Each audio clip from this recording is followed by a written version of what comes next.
Hey, hello everyone. How are you today? Everything good? Good, thank you for the energy. So I'm Taipei Shan, I'm the Asia reporter with the blog. And for our discussion today, we will explore key aspects of blockchain adoption for enterprises. And we only have 30 minutes together, but my goal is to unravel the complexities and have our panelists answer as many questions as possible. So let me just introduce our panelists. We have Ben here from CloudSmile. He oversees many enterprise cloud transformation projects. We also have Frank, who's a senior consultant at Gaia. He focuses on the primary and secondary market investment of blockchain projects. And also Yanshan Tan from Figment, which is a non-custodial protocol staking service provider. So let's give a round of applause for our panelists. Okay, let's jump right into it. My first question is for Ben. How can enterprises ensure a secure and trusted environment when they actually adopt blockchain? What are the baby steps can they actually take? Yeah, thanks for the question. So, CloudMile being one of the leading cloud transformation consultancies here in Asia, right? And we're also one of GCP's biggest partners here in Taiwan. We have a lot of experiences with clients over the world, especially when it comes to Web3 as well. And what we observed recently is that a successful Web3 project it comes with a successful Web2 backbone as well, right? Because which means Web2 is closely connected to Web3. So what we do is we really believe that to have a successful Web3 application, Web2 security is very important, right? Having served over 700 clients in the APAC region, right? What we offer to our clients is basically bundles of security solutions, right? We ensure clients when they are safe to operate on their Web2 infrastructure, right? An example of that would be Google Cloud Security Command Center. You can sort of think of it as like a guardian for your Google Cloud, right? And what it does is it has a lot of preview policies by Google Cloud best practices, right? And it helps to trigger alerts, produce reports to inform your IT team, your security team on what issues they're facing, what potential risk might happen, right? And then CloudMile, we work with them to resolve those issues to ensure that our clients are operating seamlessly without having to worry about security risk on their Web2 infrastructure, hence to guarantee a better, more secure Web3 as well. Thank you, Ben. That's very insightful. And Frank? Yeah, Gaia, we do a lot of the internet service, a lot of the multi-cloud and CDN, a lot of the not just the purely SaaS service, but also we do a lot of the fuzzy test. We are a lot of the DDoS monitor. So we also in Taiwan we are the Kronos certification. The top one, the company. So we can help in Taiwan's enterprise to do they want to into the Web3 company. So that's what we do. Yeah. Thank you for that. But more specifically, like I think a lot of companies have in mind, like when you want to go into blockchain, there's just so many types of blockchains, right? So my question for Yanshan, so what are the key considerations for enterprises when they want to choose between different types of blockchains, say proof of work, proof of stake, public, private, or even hybrid chains? Yeah, this is definitely a valid consideration, especially when enterprises, they want to enter into the space, but there are so many different types and characteristics of blockchain that they have to consider about. And one of these, as you rightly mentioned, is the distinction between a public and a private blockchain. Right. So for private blockchain, of course, many enterprises are using it, and a lot of this is focused, as the name suggests, right, enhances the privacy of the transactions that are being conducted. Right. All these transactions on a private chain, they are basically not available to the general public, and in essence, it is kept within the chain only to select few participants. This enhances, the security and the privacy of the chain. Right, but of course, at the same time, it is like the expense of decentralization, right? And that's what blockchain is all about, right? Decentralization. So that's where public blockchains come in, right? Public blockchains, they are decentralized and are by extension secure, but of course, they are also very transparent, right? And with transparency, it's a good thing, but at the same time, it can be there's a downside to it, being that, the enterprises, the competitors, they can see the sensitive information, and, there might be detrimental consequences for the enterprise. And which is why, right now, in the industry, you can see that there are new innovations that are coming up to resolve these inherent issues within public blockchains. Right? Of course, we'll touch on it a bit later, but we see permission blockchains, hybrid chains, which are also up and coming. And of course, just briefly to touch upon one of the key points you mentioned just now, the difference between proof of work and proof of stake. Right? So proof of work, as you know, Bitcoin uses that. It's energy intensive, may not be so sustainable in the long run. Whereas for proof of stake, it utilizes a different consensus mechanism where it is, instead of solving for a computationally difficult problem, it utilizes the concept of randomness, weighted randomness, all right, to select whichever validator to validate the transaction, basically. So, there are all these considerations surrounding what type of blockchain to use, but, it's ultimately depending on the specific enterprise and industry the enterprise is in. Yeah, that's very true. We know this past year has been full of turbulence since the FTX incident, right? So I think my question for you all is, could you just share in what ways recent innovations in the blockchain ecosystem can actually address challenges, and what are the present opportunities for enterprises who want to participate in Web3? Yanshan, could you, or Frank, Yanshan? Oh, sure. I'm going in straight away. So basically, when we talk about innovations in the blockchain space, right, I think why is there a need for innovation, right? The reason is because there are still deficiencies within the existing blockchains that we see. And what are some of these deficiencies, right? So, coming from a staking service provider, we provide protocol staking solutions to, VCs, enterprises, the largest institutions and enterprises out there. So, what we see as one of the key challenges to current blockchains, especially for proof of stake, is the issue of scalability and congestion, right? If you look at the largest proof of stake blockchain, Ethereum, is plagued with issues like, slowness, congestion, gas fees are too high, and these things are being resolved by new innovations such as zero knowledge throw-ups, right? You can see examples such as the ZK Sync era, Polygon ZK EVM that's coming up, and all these things, they allow for transactions to be executed off-chain, right? And then bundled back into the main chain to reduce the congestion. So innovations like that help to resolve the existing problems of the main chain and enhance the usability for these enterprises, right? And of course, I also want to briefly touch about this very new innovation within the POS ecosystem, which aims to resolve the problem of enterprises building blockchains, who are keen to build blockchains, right? Which is EigenLayer, right? So before EigenLayer, when enterprises want to build POS blockchains, they actually have to find a validator network, focus on finding people like us who can validate the blockchain for them, right? But now with EigenLayer, they do not have to waste time doing that. They can just focus on building the core product for their clients. Ensure it's a high quality product, lower the resources, and at the same time enhance the usability of the entire chain for everyone, right? So yeah, these are some of the innovations I'm seeing in the blockchain space. Thank you, Yanshan. Frank, what's your take? I think furthermore, more the chance for now, because I remember about the 2017, 2018, 2017, they have a lot of the ICO project, but in that time, the blockchain is not mature, just a fungible token, and we don't not so much a lot of the main chain or layer 1 or layer 2, not so much.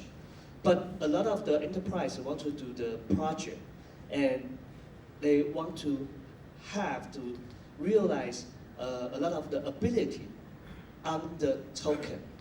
But the token just a pure fungible token. So that's why a lot of the project is not successful. So for now, 2023, 2024, we have layer 1, layer 2, the blockchain, a lot of the function, ability more mature. So we can provide enterprise if they want to do their project, they have to more possibility.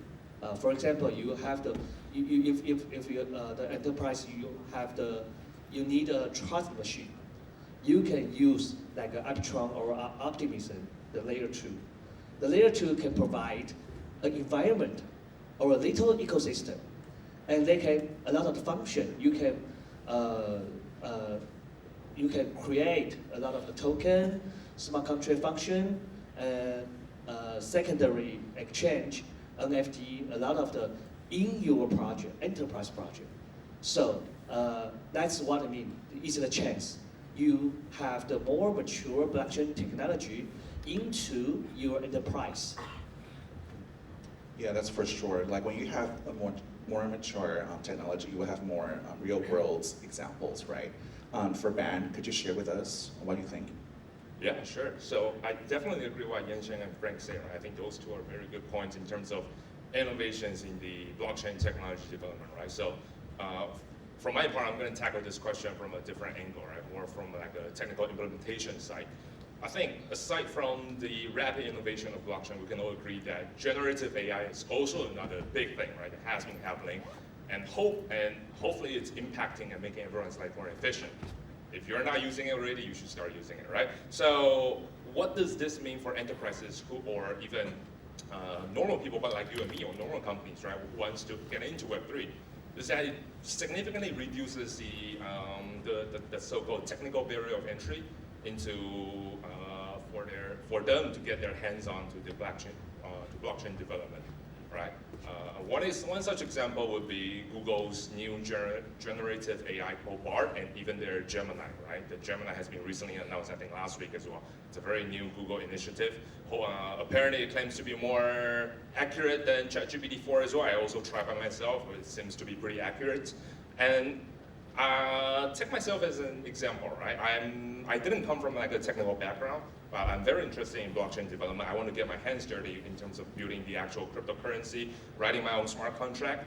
But before, I didn't know where to start. So I tried different generative AI technologies, and it really gave me like a very good starting point, right? Granted, it's not perfect, but I think it is a good starting point for people to get their hands dirty. So if you're also someone who wants to experience similar development or try to get your hands dirty, this is definitely something you should try, because it is amazing. You'll get your mind blown away. Greatly increases your efficiency as well. Thank you. Could you give us one more case where you use ChatGPT or any AI model to help you with your work? Yeah, I mean, in terms of Web3 or just general? Anything. Yeah, I mean, sometimes writing an email, right? Using ChatGPT with one click can give you like a very quick template, so you don't have to think everything through again, start from scratch. Another one is writing paragraph or even writing your PowerPoint that you're going to present to your boss, right? We all know that those endless nights that we're just scratching our heads at night, maybe 2 a.m. thinking, how should I start this PowerPoint? How should I start this essay? Well, with generative AI, you can get started right away. Exactly. Actually, a little disclaimer. I actually use ChatGPT to come up with a moderator outline. Don't judge me for that. I mean, you're smart in making your life more efficient. I think that's what we need to do, right? There's a lot of value for us to put our time into something more efficient and something that means more to us. Exactly. Okay, so my next question. I think people want to know more about real world examples of those blockchain implementations. So maybe Yansheng, can you tell us more about like specific, industry-specific examples for blockchain implementations? Yes, for sure. For me, I come from a traditional finance background. Previously I was from Deutsche Bank as an FX specialist. So, I would like to share some examples, right, from the financial industry where blockchain is actually, being used to really enhance the processes within these institutions, right? So, for example, right now in Singapore, right, because I come from Singapore, so I know, what they're doing there. And they're having this project, which is called Project Guardian, which brings together many major financial institutions and banks to really build an ecosystem, test the feasibility of DeFi and also asset tokenization, right? So, within this initiative, we saw like JP Morgan, right, one of the most prominent US banks, really deploying native issuance of currencies on-chain, on a public blockchain, not private, public blockchain. And this is none other than Polygon, right? So they issued native tokenized Singapore dollar on the Polygon chain, right? And native, what I mean by native is that the value is actually accruing on the blockchain, recorded on the chain. And it's not being just like, taking an actual fiat SGD and just recording it, on a ledger, right? There's no physical SGD, there is off-chain, and it's all on-chain. So this is a new technology. And they actually did a test transaction, which is basically converting this Japanese yen, tokenized Japanese yen, into tokenized Singapore dollars on-chain, right? And actual accrued transfer of value, right? So this is something really innovative. And of course, there's a lot of regulatory compliance, restrictions, and guidelines that have to be put in place. But it's a major step forward for the entire financial industry, and also, of course, the world, because everyone uses payments. I pay you, you pay me. Everyone will use it eventually, right? And of course, another example within Project Guardian is, Citibank, right? So I think everyone knows Citibank as well. They built a blockchain application which allows much faster and more efficient transactions for bilateral spot FX, right? So why are they creating all these blockchain applications for the financial space, right? It's because if you look at the current financial industry, for payments, how long do you take, right? International transfers or even FX transactions, T+2, right? Or T+1, or maybe if at the faster, if some institutions can do it faster, right? With blockchain, you do it instantaneously within a few seconds. Just have to wait for the block confirmation, everything recorded on chain, right? That's one benefit.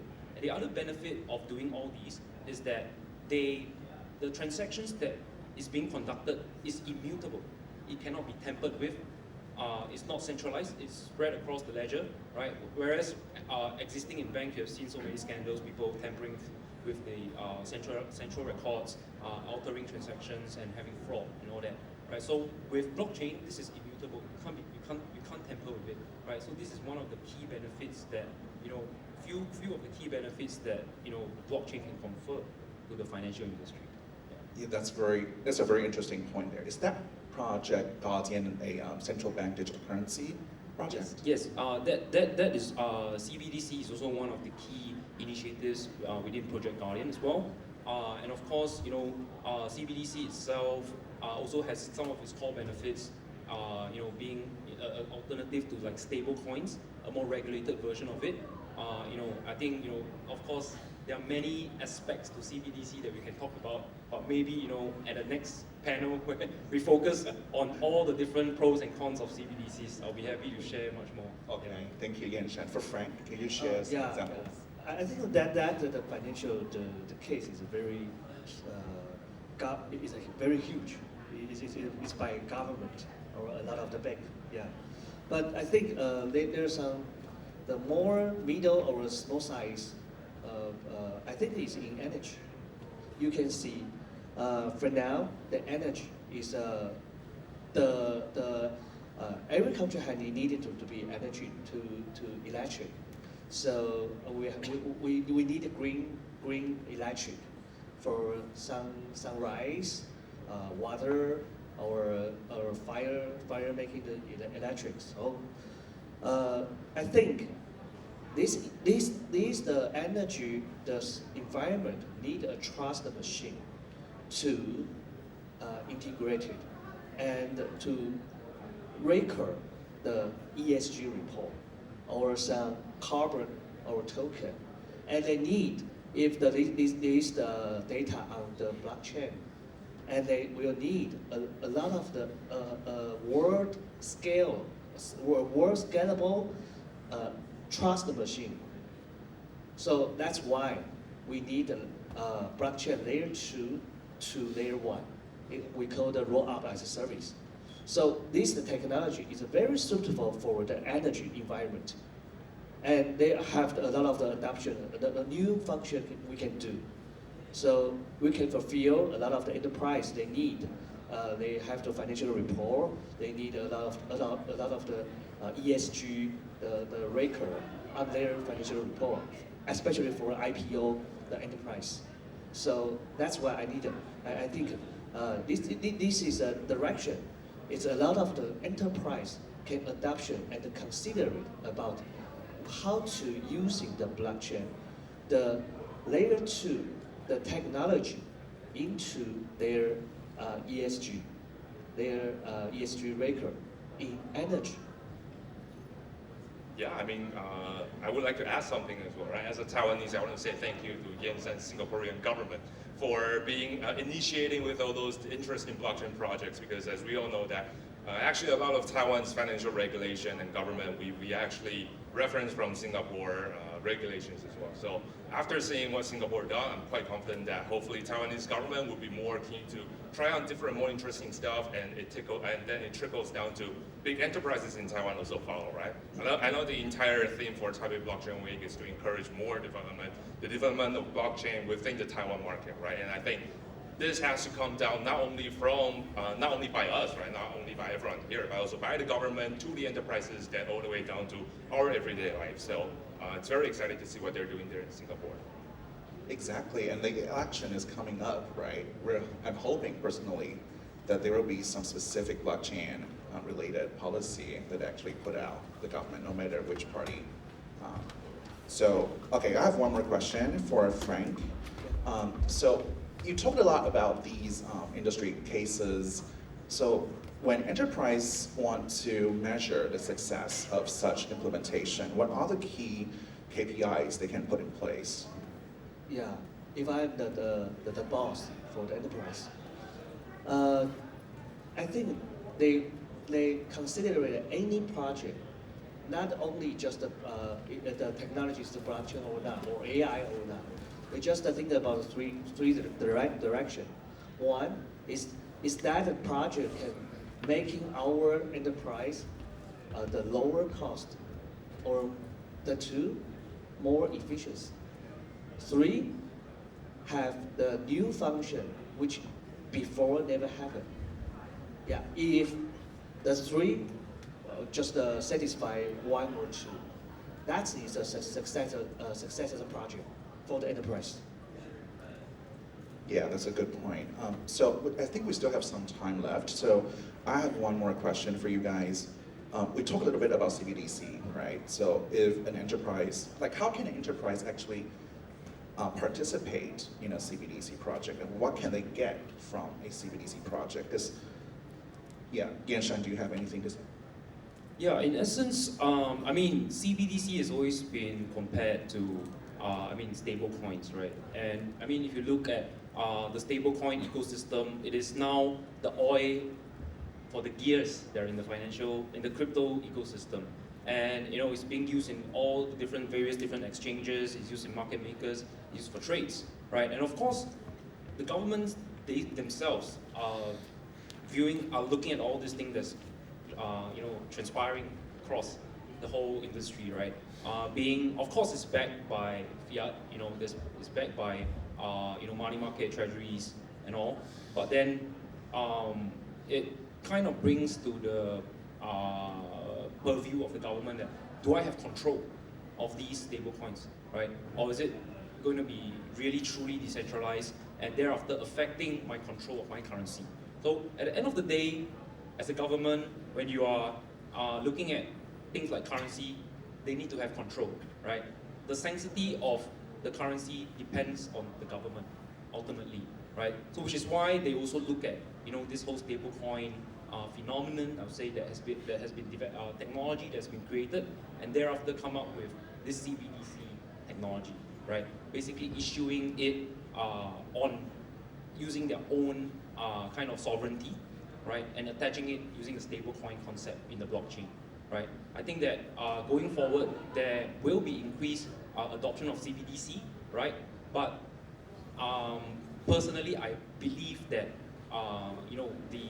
there's still a long way to go, right? Because CBDCs, in a sense, if you think about it, being issued by the government, is it truly decentralized? Is it truly embracing the full nature of blockchain?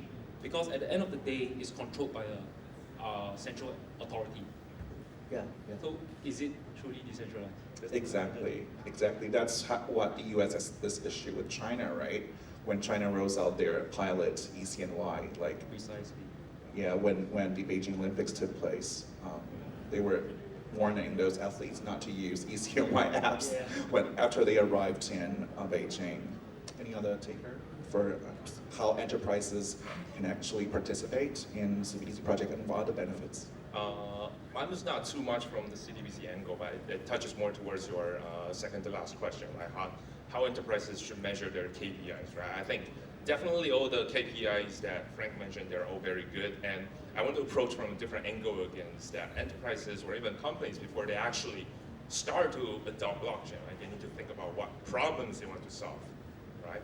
And I think they need to tackle this issue first before they can actually figure out a strategy. Because if you don't have any problems you want to solve with blockchain, then don't force it. Yeah, just don't force it if you don't have any issue with your daily operations, right? Cool. I think we're just about out of time, so I want to thank all our fantastic panelists for joining us today. And also I'd like to thank the organizer for inviting me as a moderator. I hope the crowd actually takes something away today. Can we give one more big round of applause for our panelists? Thank you.